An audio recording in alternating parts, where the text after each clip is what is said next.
Everything is meaningless. Ecclesiastes chapters 1 and 2. King Solomon writes that everything is meaningless unless you trust God.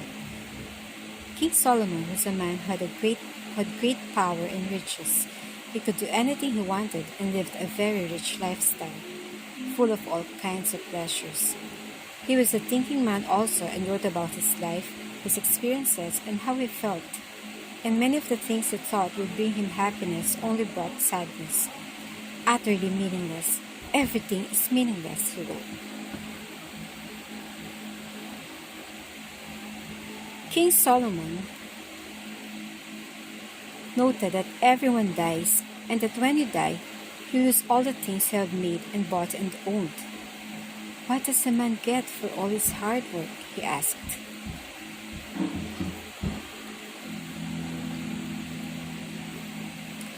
He noticed that the sun rises in the east and sets in the west each day and follows the same path across the sky.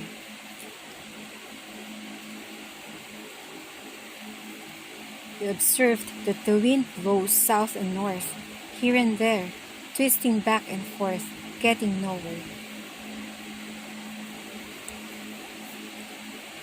The rivers run into the sea, but the sea is never full, and the water returns to the rivers and then flows again to the sea. Everything is utterly weary and tiresome. No matter how much we see, we are never satisfied. No matter how much we hear, we are not content. The king looked at the cycle of life, like seeds, making plants that make seeds for new plants to grow. Whatever people did now had been done before and would be redone in the future. Every generation forgot the one before it. Whatever people said was lost and said again by each new generation. The king tried to find meaning in things that made him laugh. Come now, be merry, enjoy yourself to the full. But he found that this too was futile, for it is silly to be laughing all the time. What good does it do? He also tried to cheer himself up by drinking alcohol and getting drunk. He tried all kinds of fine wines and drinks. Futile, he said. The king then tried to find fulfillment by planning big building projects, a magnificent palace, stables, and a temple. He built fine gardens and plantations, vineyards, gardens, parks, and orchards. He built reservoirs to hold water and irrigate his gardens and crops.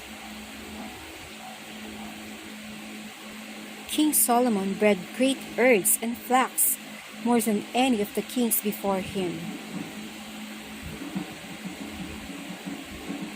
He collected silver and gold as taxes from many kings and provinces.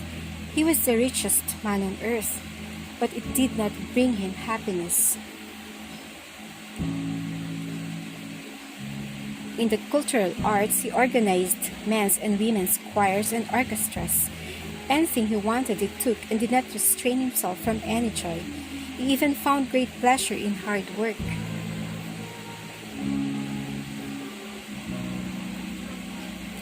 He married beautiful women and had affairs with many other beautiful women. But he grew tired of them all, and they led him astray and away from God.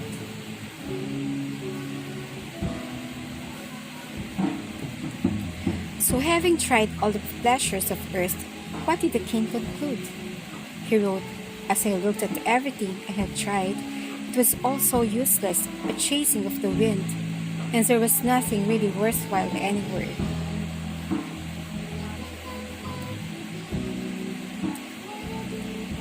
Solomon realized that a life without God is meaningless, for who can eat or enjoy apart from Him, he wrote. For God gives those who please Him wisdom, knowledge, and joy. Everything else is foolishness, like chasing after the wind.